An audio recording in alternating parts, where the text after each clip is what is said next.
শোনো, পৃথিবীতে সব থেকে জ্ঞানী মানুষ হওয়ার কথা ছিল ক্রিকেটারদের। যদি প্রশ্ন করো কেন, তাহলে আমি বলবো এই পৃথিবীতে মানুষ বইয়ের বাইরে সব থেকে বেশি শিক্ষা গ্রহণ করে তিনটা এলিমেন্ট থেকে: পার্সন, সিচুয়েশন, ডিসিশন। আর এই তিনটি ক্রিকেটারদের সব থেকে বেশি ফেস করতে হয়। আবার তিনটি শব্দ কখনোই একভাবে ক্রিকেটারদের সামনে আসে না। যেমন আমাদের বিভিন্ন মাঠে বিভিন্ন পার্সনের সাথে মিলেমিশে খেলতে হয়।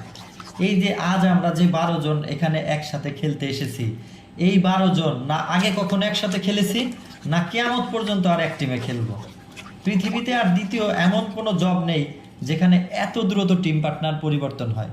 দেখো, পৃথিবীর বাইরের একটা মিশন আইএসএস মানে ইন্টারন্যাশনাল স্পেস স্টেশন, সেখানেও একজন টিম পার্টনারের পরিবর্তন হতে 3-4 সপ্তাহ থেকে 6 মাস পর্যন্ত সময় লাগে। আর আমরা ক্রিকেটাররা সকালে এক টিম মেম্বার তো বিকালে আর এক টিম মেম্বার, তো এত টিম মেম্বারের সাথে নিজেদেরকে খাপ খাইয়ে নেওয়ার যে অভিজ্ঞতা, এটা কিন্তু পৃথিবীর অন্য কোনো জবে আপনি পাবেন না। আবার 2 নম্বরে দেখেন সিচুয়েশন, সেটা তো প্রত্যেক বলে বলে পরিবর্তন হতে থাকে। এত র্যান্ডম সিচুয়েশনের সাথে নিজেকে মানিয়ে নেওয়ার যে অভিজ্ঞতা, তা অন্য কোনো অকেশনে এই পৃথিবীতে আপনি পাবেন না, শুধুমাত্র ক্রিকেট খেলায় পাবেন।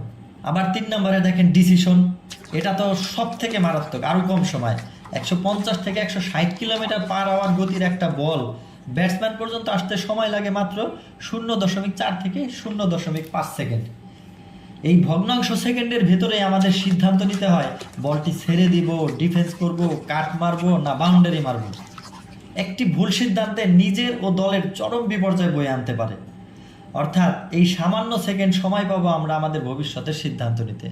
পৃথিবীতে অন্য এমন কোনো পেশা নেই যেখানে ভবিষ্যৎ গড়ার সময় মাত্র 0.4 থেকে 0.5 সেকেন্ড। এই যে পার্সন, এই যে সিচুয়েশন, এই যে ডিসিশন, এগুলো থেকে কিন্তু আমাদের সব থেকে বেশি অভিজ্ঞতা অর্জন করার কথা ছিল এবং জ্ঞানী হওয়ার কথা ছিল। দিন শেষে কি আমরা আসলে জ্ঞানী হতে পেরেছি, নাকি অজ্ঞই রয়ে গেছি? যদি অজ্ঞ থেকে যায় তাহলেও কিন্তু সমাধান আছে। সক্রেটিস কিন্তু আমাদের শিখিয়েছেন অজ্ঞতাকে লুকিয়ে রাখা নয়, বরং তাকে স্বীকার করাই হচ্ছে জ্ঞানের প্রথম ধাপ। পৃথিবীর প্রতিটি অভিজ্ঞতা, প্রতিটি ভুল, প্রতিটি প্রশ্ন, যদি আমরা সেখান থেকে শিক্ষা নেই, তবে সেগুলোই বিদ্যায় পরিণত হয়। তাই এমন মানুষ হও যাকে দেখে অন্যরা ভালো মানুষ হতে চায়। এমন সিদ্ধান্ত নাও যা শুধু তোমার ক্যারিয়ার নয়, তোমার পরিবার, তোমার সমাজ এবং তোমার দেশের জন্যও কল্যাণ বয়ে আনে। মনে রেখো, ট্রফি একদিন ধুলোয় মিশে যাবে, রেকর্ডও একদিন ভেঙে যাবে, কিন্তু একজন মানুষের চরিত্র, মানবিকতা এবং মানুষের জন্য রেখে যাওয়া অবদান, সেটাই তাকে সত্যিকার অর্থে অমর করে রাখে। চলো আমরা শুধু বড় ক্রিকেটার হওয়ার স্বপ্ন না দেখি, বড় মানুষ হওয়ার অঙ্গীকার করি। কারণ পৃথিবী শুধু প্রতিভাবান মানুষের অপেক্ষায় নেই, পৃথিবী অপেক্ষা করছে দায়িত্ববান, জ্ঞানী আর মানবিক মানুষের।